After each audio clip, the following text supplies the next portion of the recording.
بسم اللہ الرحمن الرحیم۔ السلام علیکم۔ میں نے اس وقت نماز ختم کر کے دعا کے لیے ہاتھ اٹھائے ہی تھے کہ عامر کے لیے دعا میں اللہ پاک سے ایک بہت خوبصورت اور اچھی سی لڑکی مانگ لوں۔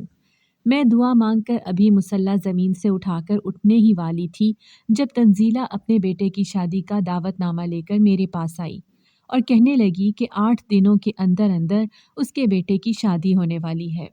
یہ خبر سننے کے بعد تو مجھے یقین ہی نہیں آ رہا تھا کہ تنزیل کو اتنی جلدی اتنی اچھی لڑکی کیسے ملی جو وہ شادی میں اب اتنی جلدی کر رہی ہے۔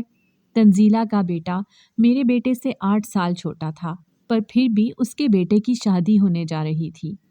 ایک میرا ہی بیٹا تھا جو شادی کے لیے مان ہی نہیں رہا تھا۔ میں نے لاکھ کوششیں کر کے دیکھ لی تھی، پر میرا بیٹا شادی کرنے کے لیے ہرگز راضی نہیں تھا۔ محلے کے سارے لڑکے جو میرے بیٹے کے ہم عمر تھے سب کی شادی ہو گئی تھی، پر اب تو اس سے چھوٹے لڑکوں کی شادی بھی ہونے جا رہی تھی، اسی لیے میں اب بہت زیادہ پریشان تھی۔ یہ میرا اکلوتا ہی بیٹا تھا۔ میں نے اپنی پوری زندگی میں اس کی شادی کے بہت سارے ارمان سجائے رکھے تھے۔ جب سے اس کے بابا کا انتقال ہوا تھا تب سے میرا بیٹا بگڑ ہی گیا تھا۔ میں اس پر نظر نہ رکھ پائی اور یہ اپنی منمانی کرتا چلا گیا۔ وہ باہر کس کے ساتھ بیٹھتا ہے، کس کے ساتھ گھومتا ہے، مجھے اس بات کا کوئی علم نہیں تھا۔ میں چاہتی تو بہت تھی کہ اپنے بیٹے پر نظر رکھ سکوں، پر یہ سب کچھ میرے بس کی بات نہیں تھی۔ میں رہی ایک عورت اور وہ ایک مرد۔ مرد تو ہوتے ہی آزاد پنچھی ہیں، ان کو بھلا کون روک سکتا ہے؟ میں چاہتے ہوئے بھی اپنے بیٹے پر نظر نہیں رکھ سکتی تھی، اسی لیے میں اس کی شادی کروانا چاہتی تھی۔ میں آس پڑوس کے لوگوں سے سنتی رہتی تھی کہ جمیلہ تمہارا بیٹا بگڑ چکا ہے، اس کو سمجھاؤ، اس کی صحبت بہت ہی برے لوگوں کے ساتھ ہے، بہت پچھتاؤ گی۔ ایک ہی بیٹے کی ماں ہو، اگر اس کو کچھ ہو گیا تو کس کے سہارے جیو گی؟ میں تو یہ ساری باتیں سن کر بہت زیادہ گھبرا جاتی تھی اور پریشان ہوتی رہتی تھی۔ رات کو جب میرا بیٹا گھر آیا تو میں نے آج اس سے 2 ٹوک بات کر ہی لی کہ تم اتنا وقت کہاں رہتے ہو؟ تم ماں کی بات مانتے کیوں نہیں ہو؟ تم آخر میرے دشمن کیوں بن چکے ہو؟ تمہارے بابا کے انتقال کے بعد تو تمہیں میرا خیال رکھنا چاہیے تھا، پر نہیں، تم نے تو اپنی مرضی ہی چلائی ہے۔ تم مجھے بھول ہی گئے کہ گھر میں ایک بوڑھی ماں بھی رہتی ہے۔ میں نے اپنے بیٹے عامر سے کہا کہ بیٹا اب مجھ میں اتنی سکت نہیں رہی ہے، میں اب بوڑھی ہو چکی ہوں۔ میرے سفید بالوں کی طرف دیکھو، کسی بھی ایسے کام میں کسی انسان کا ساتھ نہ دینا جس سے میری ساری زندگی کی کمائی ہوئی عزت مٹی میں مل جائے۔ میں نے تم سے بہت ساری امیدیں لگائی ہوئی ہیں، میری امیدوں پر کھڑے اترنا۔ میری اتنی باتیں تو اس کے قمیض کے اندر تک نہیں جاتی تھیں تو اس کے دماغ میں کیسے جاتی؟ میں نے اب سوچ لیا تھا کہ میں اپنے بیٹے کی شادی ہی کر دوں گی۔ میرا بیٹا تو کوئی بات ماننے کے لیے تیار ہی نہیں تھا، پر اس کا رویہ مجھے سب کچھ بتا دیتا تھا کہ محلے دار صحیح کہتے ہیں، کیونکہ میں نے اپنی آنکھوں سے اپنے بیٹے کو کئی بار گھر میں سگریٹ پیتے بھی دیکھا تھا، اور میں اب یہ بات برداشت نہیں کر سکتی تھی۔ میں نے رشتے والی سے بات کی کہ مجھے اپنے بیٹے کے لیے لڑکی کی تلاش ہے۔ اتنی جلدی مجھے کوئی اچھی لڑکی تو نہیں مل سکتی تھی، پر مجھے تو گھر میں بہو ہی لانی تھی۔ مجھے اس کی شکل و صورت سے کوئی غرض نہیں تھی، مجھے اپنے بیٹے کو راستے پر لانا تھا، اسی لیے مجھے کوئی بھی لڑکی قبول تھی۔ میں نے اپنے بیٹے کو بھی بول دیا تھا کہ تمہاری اب چند ہی دنوں میں شادی ہونے والی ہے، تو وہ بھی شادی کے لیے اس بار تیار ہو گیا۔ اس کو شادی سے کوئی انکار نہیں تھا، کیونکہ اس کو تو پتہ ہی نہیں تھا کہ شادی کے بعد انسان پر ذمہ داریاں آ جاتی ہیں اور انسان کی یہ آزادی ختم ہو جاتی ہے۔ وہ ان ساری باتوں سے لا علم تھا۔ چند ہی دنوں میں رشتے والی نے مجھے ایک لڑکی کی تصویر دکھائی، جو کہ دکھنے میں تو اچھی خاصی تھی، پر اس کی سیرت سے اللہ ہی واقف تھا۔ مجھے ان کے بارے میں کچھ بھی عطا پتہ نہیں تھا کہ وہ کون لوگ ہیں، کہاں رہتے ہیں، کیا کرتے ہیں۔ بس اس رشتے والی نے مجھے اتنا ہی بتایا تھا کہ یہ لڑکی اپنے ماں باپ کی اکلوتی بیٹی ہے اور عمر میں عامر سے 2 سال بڑی ہے۔ مجھے اس کی عمر سے کوئی اعتراض نہیں تھا۔ میں نے رشتے والی کو بول دیا کہ میں اگلے ہی دن اس کے گھر چلوں گی اور اس کی ماں سے رشتے کی بات کروں گی۔ اگلے دن میں نے عامر کو بول دیا کہ تمہیں بھی میرے ساتھ چلنا ہے، تو اس نے بھی حامی بھر لی اور ساتھ چلنے کے لیے تیار ہو گیا۔ میں عامر کو اور رشتے والی کو ساتھ لے کر اس لڑکی کے گھر چلی گئی۔ وہاں پر جا کر مجھے پتہ چلا کہ لڑکی تو بہت ہی خوبصورت ہے۔ وہ میرے لیے چائے لے کر آئی تو میں نے اس کو اپنے ساتھ ہی بٹھا لیا۔ میں نے جب اس سے نام پوچھا تو اس نے مجھے کہا کہ میرا نام نورین ہے۔ نورین دکھنے میں بہت زیادہ پیاری تھی۔ وہ تو پہلی ہی نظر میں مجھے پسند آ چکی تھی، اسی لیے میں نے اس کی ماں سے اس کا رشتہ مانگ لیا۔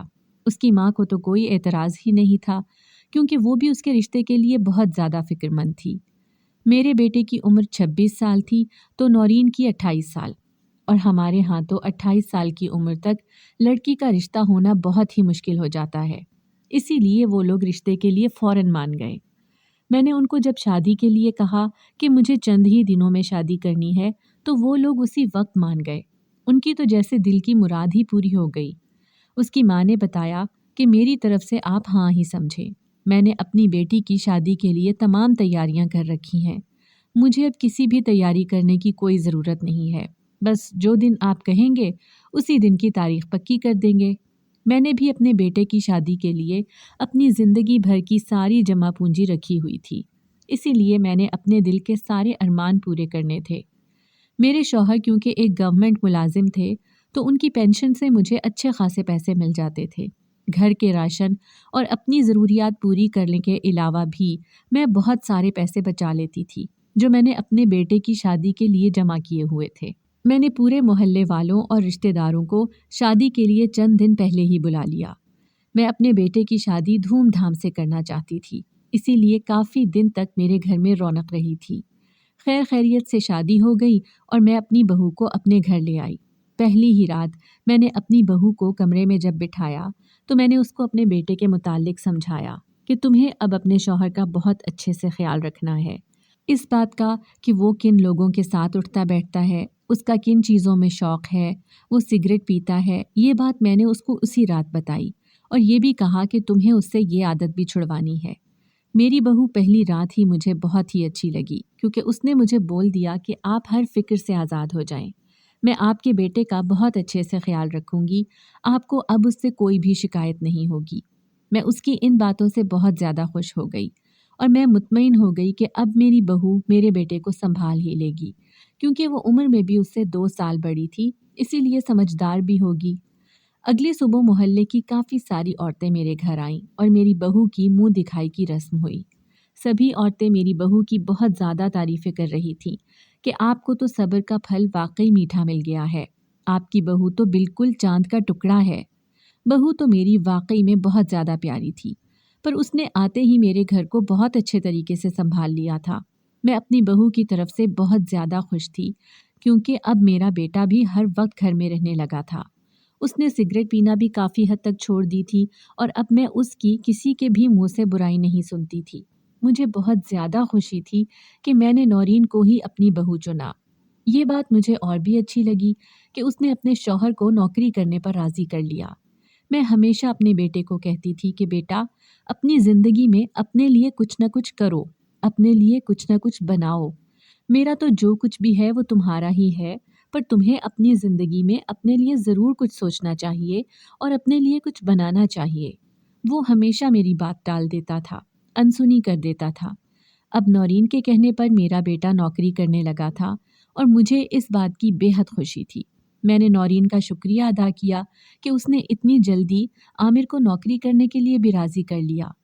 عامر اپنی بیگم سے بے انتہا محبت کرتا تھا اور مجھے اس بات کی بے حد خوشی تھی کہ یہ دونوں آپس میں بہت زیادہ خوش ہیں، پر مجھے افسوس صرف اس بات کا تھا کہ عامر کو نوکری اپنے شہر میں نہیں بلکہ دوسرے شہر میں کرنی پڑ رہی تھی۔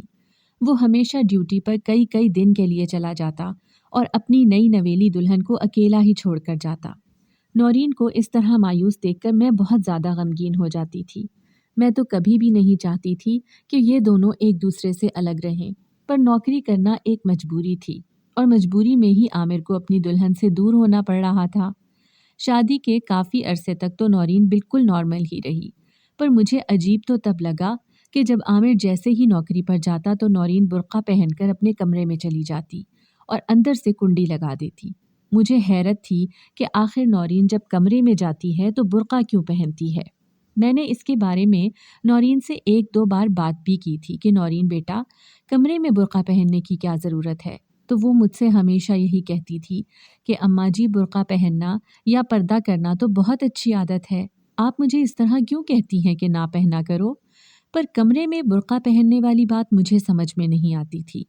मैंने नौरीन को इसके बाद फिर कुछ भी ना कहा। मैं यही सोचती थी कि शायद उसका शौहर घर पर मौजूद नहीं होता, इसलिए वो पर्दा करती है कि कहीं कोई गैर मर्द अचानक घर में आ जाए और उसको इस तरह बेपर्दगी में देख ले तो उसको गुनाह लगेगा। और उनकी इस बात से मैं यही समझती थी कि नौरीन एक खूबसूरत और खूबसीरत होने के साथ साथ बहुत ही नेक और शरीफ लड़की भी है। मैं नौरीन के आने से बहुत ज़्यादा खुश थी। पर नौरीन जब एक रात बुर्का पहनकर अपने कमरे में जाकर सो गई और अगली सुबह को कमरे से बाहर आई तो नौरीन के चेहरे की तरफ देखकर मेरी तो जान ही निकल गई। उसके दोनों गालों पर और उसकी गर्दन पर सियाह निशान थे। ये सब मुझे बहुत ही हैरत अंगेज लगा कि आखिर नौरीन को ये क्या हुआ है।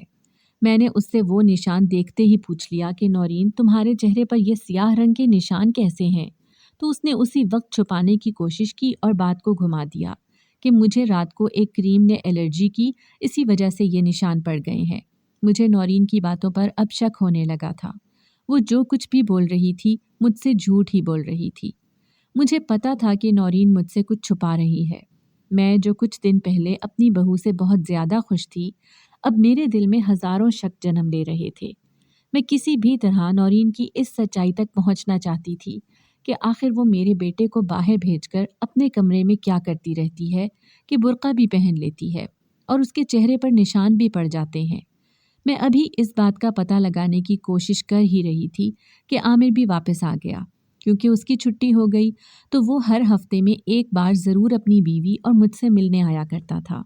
आमिर के आने से मैं बहुत ज़्यादा खुश थी क्योंकि आमिर की ये पहली छुट्टी थी जिसमें वो हम लोगों से मिलने आया था।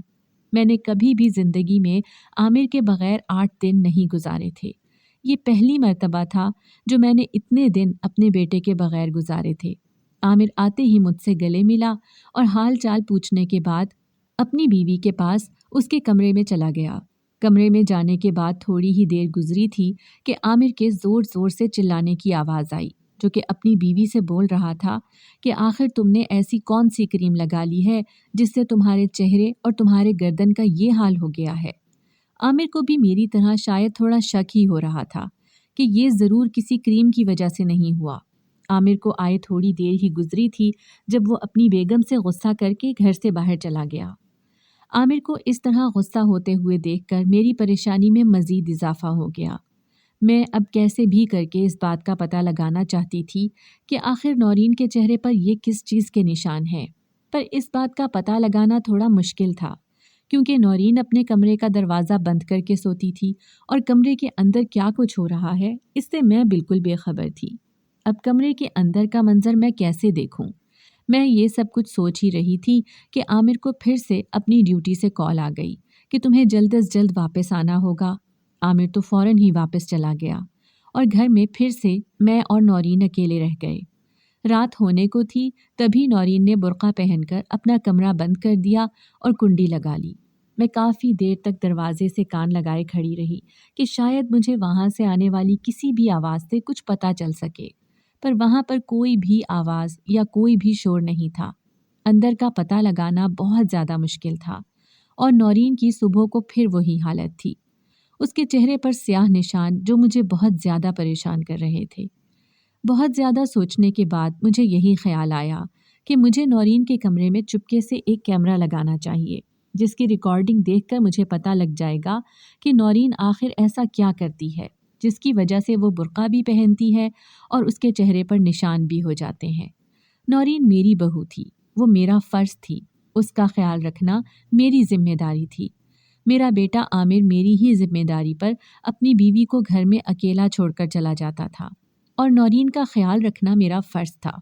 इसीलिए मैंने यही सोचा कि मुझे उसके कमरे में कैमरा लगा देना चाहिए, वरना नौरीन का रवैया तो मेरे साथ बहुत ही अच्छा था। वो दिखने में तो मुझे बहुत ही नेक और साबिर लड़की लगती थी।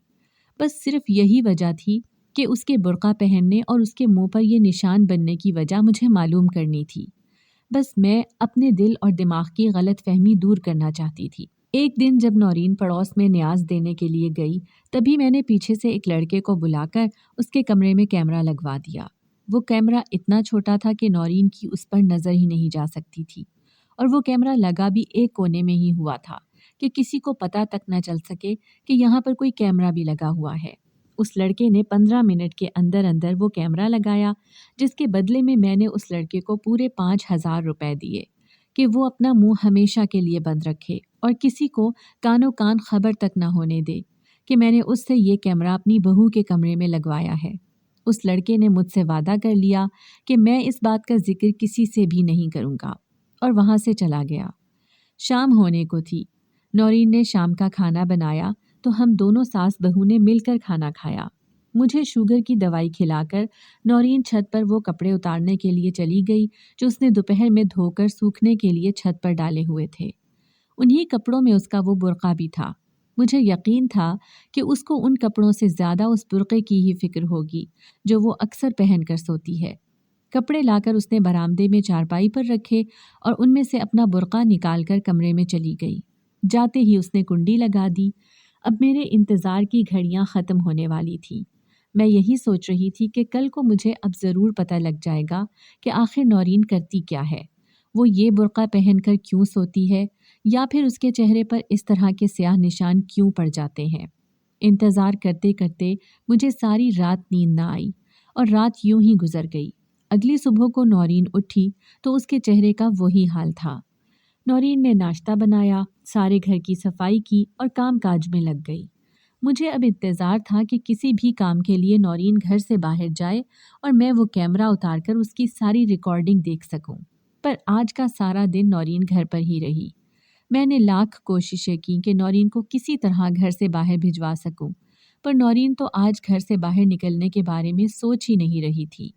नौरीन ने घर के कामकाज से फारिग होकर अपनी अलमारी से कपड़े निकाले और नहाने के लिए चली गई।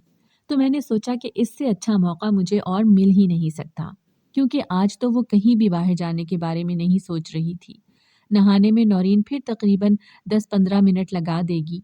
तब तक मैं वो कैमरा वहाँ से उतार लूँगी और उसमें हुई रिकॉर्डिंग भी देख लूँगी। जैसे ही नौरीन बाथरूम में चली गई, मैंने जाकर वो कैमरा उतार लिया और अपने कमरे में लेकर आई। मैंने उस कैमरे में से वो चिप निकाली जिसमें सारी रिकॉर्डिंग हो चुकी थी। मैंने वो चिप अपने मोबाइल में डालकर जैसे ही देखा तो मेरे पैरों तले से ज़मीन निकल गई। मैंने जो सोचा भी नहीं था, नौरीन वो करने जा रही थी। नौरीन हम सबको इतना बड़ा धोखा दे रही थी जिसके लिए मैं नौरीन को कभी ज़िंदगी भर माफ़ नहीं कर सकती थी।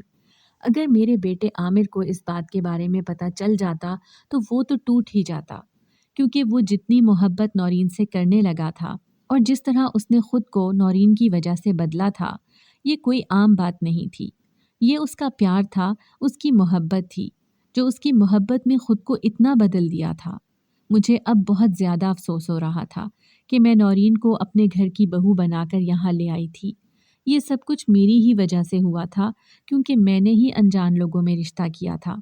अगर मैं अपने मोहल्ले की या अपने रिश्तेदारों में से कहीं से भी रिश्ता करती तो शायद आज मुझे ये दिन ना देखना पड़ता और मेरे बेटे का दिल ना टूटता। मैं अपने बेटे का दिल किसी भी सूरत टूटने नहीं देना चाहती थी, इसीलिए मैंने नौरीन से बात करने के बारे में सोच लिया। जैसे ही नौरीन बाथरूम से वापस आई तो मैंने अपना मोबाइल नौरीन के सामने ले जाकर रख दिया। उसने मेरे मोबाइल की स्क्रीन में अपने कमरे की सारी की हुई रिकॉर्डिंग देखी तो वो भी हक्का बक्का रह गई। नौरीन को यकीन नहीं आ रहा था कि उसके इतने बड़े धोखे के बारे में मुझे पता चल चुका है, क्योंकि इस रिकॉर्डिंग में यही था कि नौरीन रात को अपने कमरे में एक लड़के को बुला लेती है जिसके साथ सारी रात वो बातें करती रही।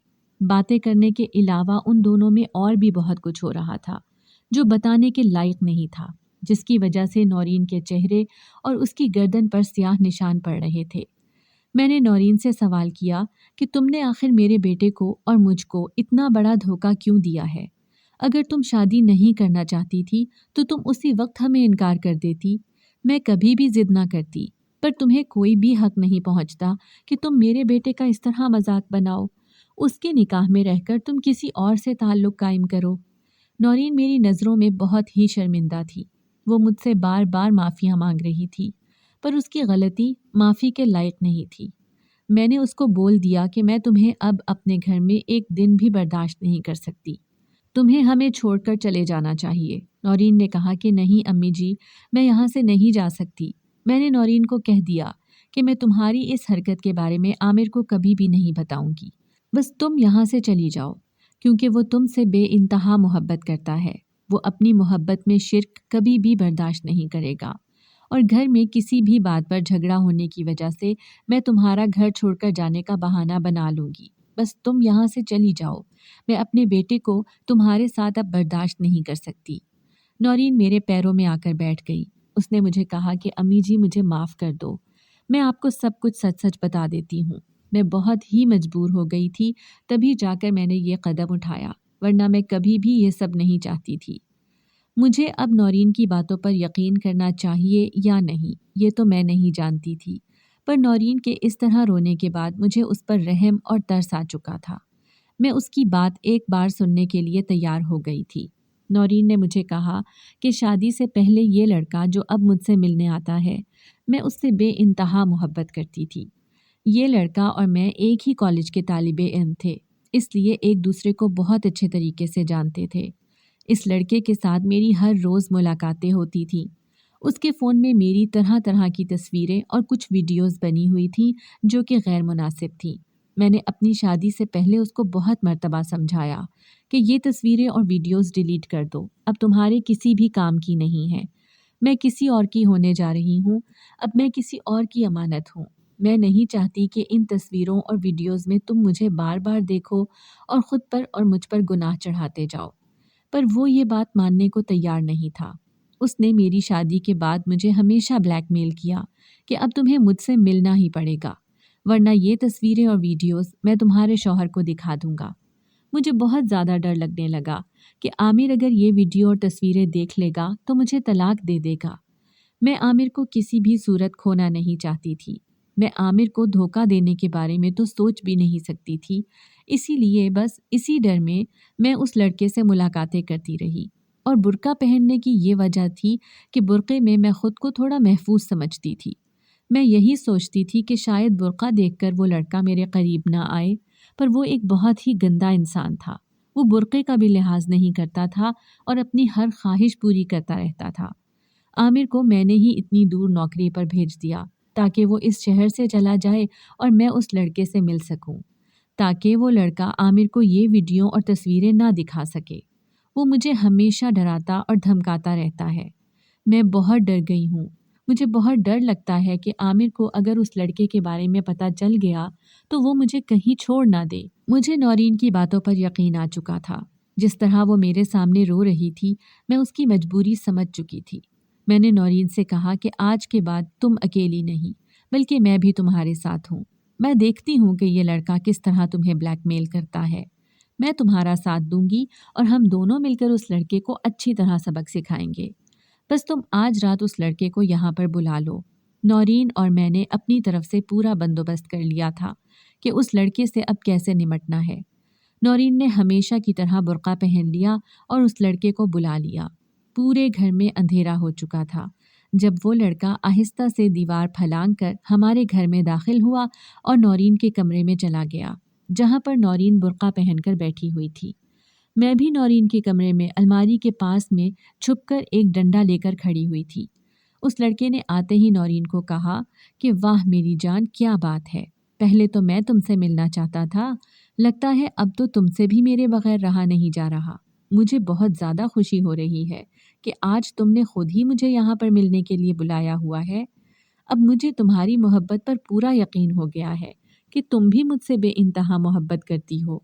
पहले तो तुम मुझे हमेशा यहाँ आने से रोकती रहती थी और कस्में देती रहती थी कि यहाँ ना आओ, मेरा घर टूट जाएगा, मेरी बदनामी हो जाएगी, आमिर को पता चल जाएगा। पर अब मुझे यकीन आ गया है कि आज जिस तरह तुमने खुद मुझे यहाँ पर बुलाया है तो तुम भी मुझे भूल नहीं पाई हो। तुम्हें भी इन मुलाकातों में बेइंतहा मज़ा आने लगा है। उस लड़के की बातों ने तो मेरा खून ही गर्म कर दिया। मेरे हाथ में जो डंडा था वो मैंने ज़ोर से उसके पेट पर मारा, जिसकी वजह से वो चिल्लाकर ज़मीन पर गिर गया। उसके सर में काफ़ी चोट लगी। वो अपने दोनों हाथ अपने माथे पर रखकर बैठ गया। उसका तो सर ही चकरा गया था। नौरीन और मैं दोनों ने उसके हाथ पकड़कर एक रस्सी से बांध दिए और उसके पैर भी बांधे। पहले तो मैंने नौरीन को कहा कि उसकी जेब से वो मोबाइल निकालो जिस मोबाइल में तुम्हारी तस्वीरें और वीडियोस हैं। नौरीन ने उसकी जेब में से वो मोबाइल निकाला। वो तो हम दोनों की तरफ देखकर हैरान रह गया था कि मैं नौरीन की सास होकर किस तरह से उसका साथ दे रही हूँ। वो नौरीन को कहता रहा कि मैं तुम्हें नहीं छोड़ूंगा, मैं तुम्हें बदनाम कर दूंगा। तुम्हें क्या लगता है कि मैं आमिर को तुम्हारे बारे में कुछ भी नहीं बताऊंगा? तुम मुझे धोखा दे रही हो, बहुत गलत कर रही हो, तुम बहुत पछताओगी। मैंने उसको कहा कि पछताओगे तो तुम अब, कि तुम किस तरह मासूम लड़कियों को ब्लैकमेल करते रहते हो और उनका फ़ायदा उठाते रहते हो। मैंने उस लड़के को कहा कि तुम्हें क्या लग रहा था कि तुम हमेशा इसी तरह नौरीन से मिलते रहोगे और हम तुम्हें कुछ भी नहीं करेंगे। नौरीन अकेली नहीं है, मैं नौरीन की सास नहीं बल्कि उसकी माँ हूँ, तो मैं भला उसको अकेला कैसे छोड़ सकती हूँ? वो मेरी तरफ देखकर जल भुन रहा था कि मैं नौरीन का साथ कैसे दे रही हूँ। मैंने उस लड़के का वो मोबाइल ले जाकर चूल्हे में डाल दिया, जहाँ पर आग ने उस मोबाइल को राख कर दिया था।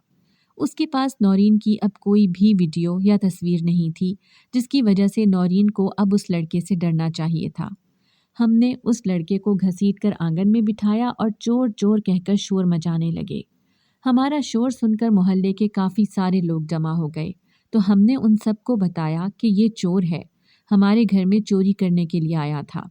हमने इसके हाथ पैर बांध दिए हैं। तो मोहल्ले के सारे लोग उस लड़के को मारने लगे। मार मार कर वो उस लड़के को कहने लगे कि तुम हमारे मोहल्ले की इन औरतों को अकेला देखकर फ़ायदा उठाने आए हो, घर में चोरी करने आए हो। हम ऐसा कभी भी नहीं होने देंगे, हम तुम्हें नहीं छोड़ेंगे। मोहल्ले के लोगों ने उस लड़के को मार मार कर अधमरा कर दिया और पुलिस के हवाले कर दिया। पुलिस उसको पकड़ कर ले गई और उसको हवालात में बंद कर दिया। नौरीन ने मेरा शुक्रिया अदा किया कि अम्मी जी, आपने मेरा साथ देकर मुझ पर बहुत बड़ा एहसान कर दिया है। अगर आपकी जगह कोई और सास होती तो ज़रूर मुझे घर से निकाल देती। मैं आपका ये एहसान कभी ज़िंदगी भर नहीं चुका सकती। मुझसे जो शादी से पहले गलती हो गई थी, मैं उस पर बहुत ज़्यादा पछता चुकी हूँ। पर शादी के बाद मुझसे जो इतनी बड़ी गलती हुई है, मेरा ये गुनाह माफ़ी के लायक भी नहीं था। अगर आप मेरा साथ ना देती तो मैं बेघर हो जाती। मैं किन लफ्ज़ों में आपका शुक्रिया अदा करूं, मुझे समझ नहीं आ रहा। आपकी जगह अगर मेरी सगी माँ भी होती तो वो इस तरह मेरा साथ कभी ना देती। मैंने नौरीन से कहा कि बेटा, हर परेशानी का कोई ना कोई हल ज़रूर होता है। तुमने इतनी बड़ी गलती कर दी, अगर तुम मुझे पहले ही बता देती तो तुमसे शायद उस लड़के के साथ मिलकर ये गुनाह कभी ना होता। बस तुम इस चीज़ की माफ़ी अब मुझसे नहीं बल्कि अल्लाह पाक से मांगो। अच्छा हुआ कि इस सब के बारे में आमिर को पता ना चला। अगर आमिर को इस सब के बारे में पता चल जाता तो उसका दिल टूट जाता। मेरा बेटा बहुत ही कमज़ोर दिल का मालिक है। उसका ना बाप है ना भाई है। तुम्हें ही इसका ख्याल रखना है। इसीलिए तो मैंने पहली रात ही तुम्हें ये समझा दिया था कि तुम आमिर का बहुत अच्छे से ख्याल रखना। मुझे बस अपने बेटे की फ़िक्र है।